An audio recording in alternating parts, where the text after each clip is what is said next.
Pressure. That was a season of pressure. For the first 6 months in that role, I would cry at least once a week, minimum. There were times I even found myself crying on the way to the office because I was under pressure. Not pressure to deliver. I was under pressure with my own personal expectations versus the expectations that God had for me. Pressure. I was uncomfortable. I remember leading members of a team that did not like me. And I can share that now because I've grown. I've seen changes in some of the relationships. And I've also come to accept that not every member of your team has to like you. And this is for the leaders.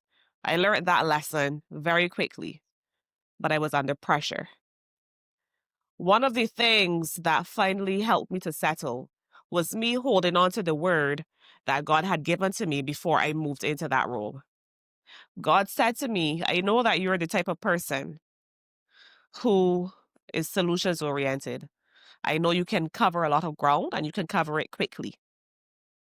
But I want you to understand that I am sending you into this business to this particular leader, this particular boss, so that he can prune you and get you to the point that you need to be at in time for your full-time entrepreneurship journey.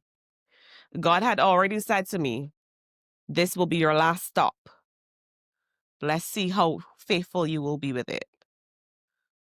In that moment, I could have resigned when I was feeling the pressure. My resignation letter was written a couple times. My coach would tell you. Many days I called her, today's the day. Call my husband, today's the day. Are you okay? Yeah, well, I lasted 2 years, right? Because God gave me the assignment. I became the assignment. Things that he wanted within me to change became the assignment. And so I went and I submitted to my boss's leadership. I submitted to his guidance.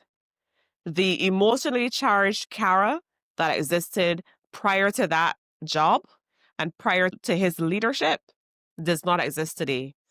Of course, I will still feel what I feel, but I will not react. I am not a reactive person. If I react, it's seldom, 1 out of 10. He really taught me the importance of emotional maturity, and he gave me a pathway on how to get there. And I use that today in my business, where I can't make decisions based on emotions. I got to make decisions based on facts, based on data, based on strategy. So that was an experience. I was under severe pressure, but I chose to obey. What are you doing when you're under pressure? What comes out of you when your back is against the wall? When you are squeezed, what comes out of you? Faith or feelings? That has been a time. Many accomplishments through that period, closing out deliverables that were outstanding for over 6 years, negotiating with unions in different languages, rolling out engagement activities, deepening my knowledge. But the biggest lesson for me and what I'm most proud of is the fact that I stayed the course, and I was a big part of ensuring that God's word did not return to him void. He sent me into that space to be pruned, and pruning did take place. Are you under pressure currently? What did God say to you before the pressure started? Go back to his word. Hold on to it. And let it be your guiding light. Let it be your anchor. Let it center you so that you can persevere. I'll say this before we close this episode. I was speaking to a client and she was saying she's tired of having to fight for things. She's tired of feeling like she's struggling. She wants a life of ease.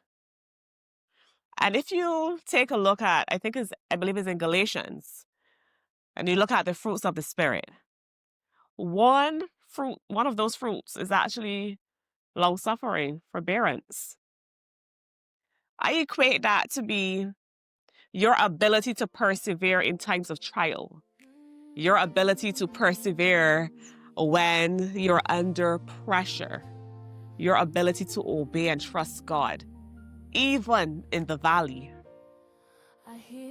That is a fruit of the Spirit. It says to me that He is with you. He's with all of us.